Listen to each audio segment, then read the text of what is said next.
There is a term that's used in the academic discussions on surveillance known as turnkey totalitarianism. This is the idea that the surveillance infrastructure for a totalitarian system has been constructed around us, but it has not yet been switched on. The machine is ready, but the key has not yet been turned. Vaccine passports are the last part of that infrastructure, the last cog in the machine. They are the disciplinary sharp end of the totalitarian system of surveillance and control. Once we allow this final, critical part of the infrastructure to be slotted into place, once we accept it as just a normal part of daily life, the key will be turned, the Rubicon will be crossed, and there will be no going back. There will be no space for dissent, no opportunity for debate, and no room for deviance from prescribed norms and mandated behaviours. And as the crucially important space for debate, difference and non-conformity disappears, so too will the possibility of ordinary human beings collectively steering the direction we want our societies to go in. The machine will be on, eternally and automatically watching, profiling and scoring, guiding our behaviours and, when necessary, punishing. We will be, forever, at the mercy of our masters, those with the key to the machine, those who keep score, and those who set the rules, those who decide if we are deserving of a green tick or a red cross, those who decide whether we can be included in society or pushed to the precarious margins of existence. If we allow this to happen, it will be, as Aldous Huxley termed it, the final revolution. There will be no coming back from it. Freedom, as we have known it all our lives and for generations before us, will be extinguished forever for all but the privileged few at the pinnacle of the pyramid. In time, maybe in a generation or two, we will be so conditioned by the continuous gaze of surveillance and the rewards and punishments that it will automatically issue, that we'll simply police ourselves, self-monitored, self-censored and submissive. The freedom we enjoy today, even the very idea of freedom as we conceive it now, will become all but unthinkable to our children and all the generations that follow. First, the new money is only digital, with cash completely abolished. Therefore, if you want access to the basic necessities of life, you will have no choice but to participate in the system and have your every action recorded. Second, these digital currencies are programmable, meaning that unlike the money we use today, this digital money can be programmed to only be used to purchase certain types of goods and services. This will undoubtedly be linked to your social credit score, so that compliant individuals with sufficiently high social credit scores may be able to purchase certain luxury items, whereas individuals with low social credit scores will be restricted to only spending their digital money on basic necessities.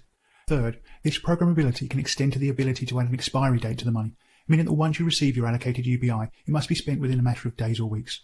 Ostensibly, this design feature is to increase the velocity of money through the economy, keeping the wheels of business turning, but in practice, it will simply prevent people from accumulating any assets and thereby securing some form of limited independence. And finally, if you do not demonstrate the requisite level of compliance and conformity demanded of the new techno-feudal serfs, your access to the financial system and the necessities of life can be withdrawn instantaneously at the touch of a button. With the introduction of digital money, the picture of this new dystopian architecture of totalitarian technocratic control comes into sharp focus. The digital ID is the critical core of the system, linking all other aspects of the surveillance and control architecture into a unified whole. The new digital-only currency is facilitating the monitoring, evaluation and control of everything we consume, and the social credit score assigned to each person used to determine the privileges that they have access to, the amount of resources they are allowed to acquire, and the carbon credits they are allocated. Overlay this system with ubiquitous surveillance of everything, literally everything we do, both on and offline, and it becomes the perfect feedback loop for behavioural modification and operant social conditioning. Of course, these restrictions will not apply to our new feudal overlords, the billionaires and technocratic elites and their mouthpieces in the media and government. They will not be required to have their regular mRNA shots or have restrictions on where they can travel, what they can purchase and the food they can eat. And they will not have to submit completely to the will of the technocratic state in order to get access to their monthly UBI tokens. That's just for the rest of us. That's just for the serfs. Again, I ask you to pause for a moment and reflect deeply upon the world that is described here. Imagine the experience of living in such a world where every action is monitored and controlled. A world in which where you can travel, the food you can eat, and what you can spend your money on is completely dependent upon your unswerving compliance to the diktats of the technocratic state. A world where you have no inherent rights or freedoms, only temporary privileges that are granted to you based upon your total, unquestioning submission. A world in which you and your children are born into a permanent caste system from which there is no escape, where there is no hope for meritocratic progress or betterment beyond the marginal enticements of a higher social credit score. A world where ingrained deep within you is the knowledge that the slightest deviation from prescribed norms or mandated rules, the most minor infringement of action, speech or even thought, will lead to immediate and automatic restrictions on your ability to travel, consume or even access information, and where exclusion, expulsion or worse awaits those who do not submit completely to the will of the technocratic state. In such a world, your inherent value as a sentient, living, feeling human being will have been reduced to a mere cybernetic node, a collection of 100 million data points to be monitored and optimized by an all-knowing AI system that targets you with behavioural modification technologies to condition you into unconscious compliance through rewards, punishments and omnipresent panoptical surveillance. Forced to live in smart cities with little or no access to the natural world, you will no longer be a free human being. You will be something else, and your children and all those that follow will be condemned to live this same inhuman existence in perpetuity, never able to break free or even conceive that another type of world was even possible.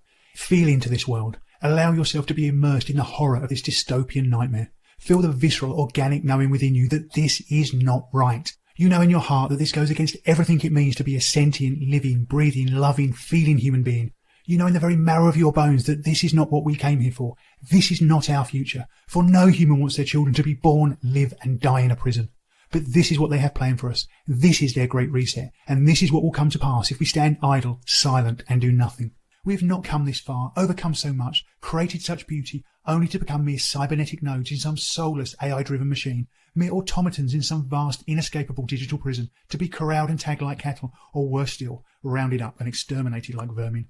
This is not our future. This is not the next chapter of the human story. Great wonders await us that are beyond our wildest imaginings. But first we must collectively wake from our slumber, see through the lies and propaganda, and have the courage to fully acknowledge the world that these self-appointed high priests of technocracy, these architects of dystopia, have planned for us.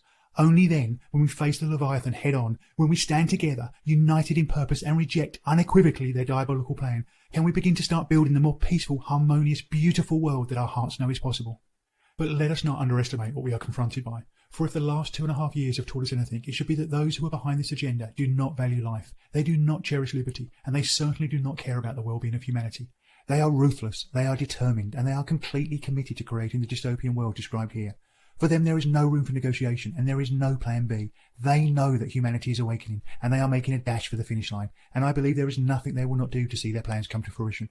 Cyber attacks on critical infrastructure, starvation and societal breakdown, the release of biological pathogens, regional and even global conflicts are all in their playbook. But in reality, deceit, division and fear are their most powerful weapons, and therefore the best way to derail their agenda and avert this catastrophe is to collectively awaken, to see clearly the world they have planned for us, to be courageous and above all to stand united.